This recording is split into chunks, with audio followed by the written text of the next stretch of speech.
আসসালামু আলাইকুম। Welcome think of লাইফের এবার পর্ব 2, মানে হচ্ছে আমাদের ব্লগের দ্বিতীয় পর্ব আজকে। তো এই পর্বতে আমরা দেখাবো সুগন্ধা বীচ থেকে কিভাবে লাবণী বীচে আমরা যাব। আর আমাদের ইচ্ছে ছিল বিকেল বিকেল বের হওয়ার, বাট সেটা হয়নি। আমাদের বের হতে হতে 7টা সাড়ে 7টা বেজে গিয়েছিল। তো আমরা এখন হোটেল থেকে সুগন্ধা বীচের থেকে আর কি রওনা দিয়েছি লাবণী বীচের উদ্দেশ্যে। আর যাত্রা পথে এখানে অনেক অনেক ভালো ভালো রেস্টুরেন্ট আছে। আমরা যতটুকু অটো থেকে ক্যাপচার করতে পারছি অতটুকুই দেখাতে পারবো। 5 স্টার, 3 স্টার, 2 স্টার বিভিন্ন হোটেল আছে, কটেজ আছে। তারপরে হচ্ছে আপনার বিভিন্ন ফিশওয়াল মার্কেট আছে। হ্যাঁ, তারপরে হচ্ছে বিভিন্ন ধরনের রেস্টুরেন্ট আছে, সুইমিং পুল আছে। মানে এই সুগন্ধা বীচ থেকে লাবণী বীচে যাওয়ার পথে অনেকগুলা রেস্টুরেন্ট পড়ে, অনেক কটেজ পড়ে। তো আমরা যাচ্ছিলাম, আমাদের উদ্দেশ্য হচ্ছে সামনে যেই আমরা এখানে রাজা ভাইয়ের চা আছে সেটা অবশ্যই খাবো। আর এই রাজা ভাইয়ের চায়ের পুরো ভিডিওটা আমার আরেকটা চ্যানেলে পেয়ে যাবেন, সেটা হচ্ছে চায়ের গপশপে। তো আমার মেয়ের আবার মন খারাপ, কারণ সে একটা দোপাট্টা নিয়ে মন খারাপ করেছিল। তো তাকে খুশি করার চেষ্টা, সে খুবই খুবই মন খারাপ করেছিল। তো এই তো আমরা যাচ্ছি, এই তো সেই অনাকাঙ্ক্ষিত চায়ের দোকান রাজা ভাইয়ের চা। তো চায়েরও আমরা একটা ফুল ভিডিও নিয়েছি, সেটা হচ্ছে একদম বানানো থেকে শুরু করে শেষ পর্যন্ত, সেটা আমরা অন্য কোনো একটা ব্লগে দেখাবো। তো চা শেষ করে আমরা আসলে লাবণী বিচের উদ্দেশ্যে চলে গেলাম। লাবণী বিচের প্রবেশপথ এটাই, এদিক দিয়ে ঢুকলাম। আর আমার বেবি তার আগেই হচ্ছে তার খেলনা কিনে নিয়েছে, সে বালি দিয়ে খেলবে। তারপরে তার মানে আসলে তাকে খুশি করানোর চেষ্টা, কারণ এতক্ষণ তার খুবই মন খারাপ ছিল, এখন সে একটু হ্যাপি। তো এই তো আমাদের এখন প্ল্যানিং হচ্ছে আমরা লাবণী বিচে।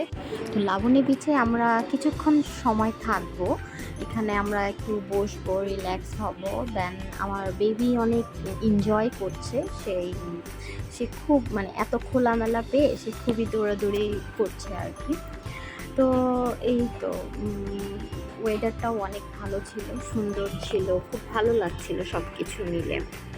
তো এই তো সে আমাকে অনেক কিছু বলতেছিল তখন, যে মাম্মাম এটা কিনেছি, ওটা হয়েছে, ওটা হয়েছে। মানে সে এতটা খুশি যে মানে ওগুলো ভাষায় প্রকাশ করা যাবে না। আর আমাদের এই ভিডিওর উদ্দেশ্য আপনাদের কোনো গাইডলাইন বা আপনাদের কোনো কিছু না, এটা হচ্ছে জাস্ট শুধু আমাদের নিজস্ব একটা পার্সোনাল ট্রাভেল ব্লগ, যেটাতে শুধু আমরা আমাদের মতো ঘুরেছি, ফিরেছি, খেয়েছি। এটা কোনো গাইডলাইন বা আমরা কিভাবে কি করেছি, কত টাকা খরচ হয়েছে, এরকম কোনো উদ্দেশ্যে আমরা এই ব্লগ বানাইনি। তো যাই হোক, তারপরে তারা বাবা মেয়ে একটু বিচের সামনে হাঁটছে। তখন ওয়েদারটা এত সুন্দর ছিল আর পরিবেশটা এত মুগ্ধতা মানে ছিল, যে আমি এখন বলছি, বাট ফিলিংসটা আমার তখনই মানে ফিল করার মতো ছিল।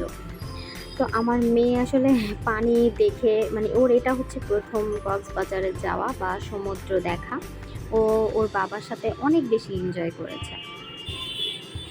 তারপরে আমরা কিছুক্ষণ ওখানে ছিলাম, বেশ কিছুক্ষণই ছিলাম, সব তো আর ভিডিওতে দেখানো সম্ভব না। তো আমার বেবি এতটা বেশি খুশি হয়েছে, আমি অবশ্যই আপনাদের সাজেস্ট করব যে বাচ্চাদের নিয়ে আসলেই ঘোরাফেরা করা উচিত।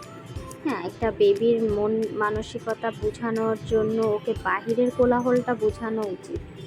তো এই তো সে এখন আমসত্ত্ব খাবে, আসলে কিছুই খায়নি, এটা সে নিয়ে মনে করেছে যে খুবই টেস্টি খাবার, যখন মুখে দিয়েছে অনেক টক, তখন আর সে সেটা খায়নি, দিয়ে দিয়েছে। তো আমরা এখন কক্সবাজারের লাবণী বিচের ফুচকা ট্রাই করব।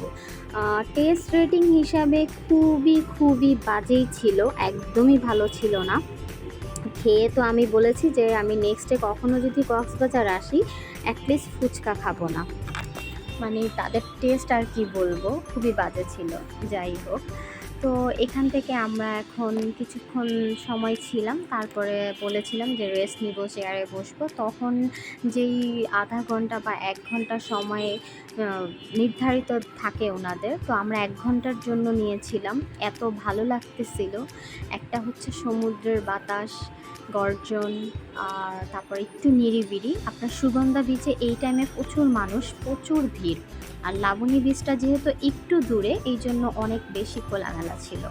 তারপরে আমাদের নেক্সট স্টেপের উদ্দেশ্য ছিল যে আমরা এখন ফিশ খাবো, কারণ কক্সবাজার এসেছি তো ফিশ খাবো না, এটা তো আর হয় না। তো আমরা যে অটোটায় উঠেছিলাম সেটা খুবই মানে কি বলবো, চাকচিক্য ছিল।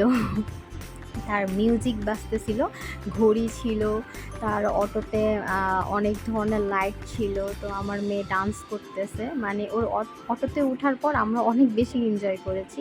তো পাশে হচ্ছে আপনার বার্মিস মার্কেট দেখতে পাচ্ছেন। তো বার্মিস মার্কেটের পাশ দিয়ে হচ্ছে একটা ঘোড়ার গাড়িও যাচ্ছিল, আমার মেয়ে সেটা দেখাচ্ছিল। এখানে আপনি সব ধরনের ব্র্যান্ডের দোকান পেয়ে যাবেন, ভাটা, অ্যাপেক্স, তারপরে হচ্ছে সেলোর, আমরা অনেক কিছুই দেখলাম আসার পথে। তো সব ধরনের ব্র্যান্ডই আছে, খুঁজলেই পেয়ে যাবেন। তো আমার মেয়ে খুবই এনজয় করছে, দেখতে পাচ্ছেন সে বিন্দাস একদম ডান্স করেই যাচ্ছে, কারণ অটোতে অনেক ফুল পাওয়ারে গান চলতেছিল। তো আমরা এখন ডলফিন চত্বরের দিকে যাচ্ছি। ডলফিন চত্বরের থেকে আমরা ফিশ ওয়ার্ল্ড মানে মার্কেটে যাব, যেখানে একদম তাজা তাজা ফিশ পাওয়া যায়। তারপরে ওখানেই ওনারা আমরা যেইভাবে বলবো সেইভাবেই রেডি করে দেয়। তো যাচ্ছি, খুবই ভালো লাগতেছে। আর আমি এর আগে কখনোই ফিশ বারবিকিউ মনে হয় খাইনি, একবার হয়তো খেয়েছিলাম, তাও আবার হচ্ছে তেলাপিয়া ফিশ, সেটা হচ্ছে আপনার পরিবাগে। তো তখন টেস্ট ছিল অ্যাভারেজ মোটামুটি। তো এবার কক্সবাজারে যে ফিশ খাবো সেটা একটা অন্য রকম, ভাবতেই যেন কেমন লাগছে। তো লেটস ট্রাই। সেই হচ্ছে আপনার ডলফিন চত্বর যেটাকে বলে। এই ডলফিন চত্বর থেকে আমরা ডানে মোড় নিয়ে নিলাম, এখন যাচ্ছি।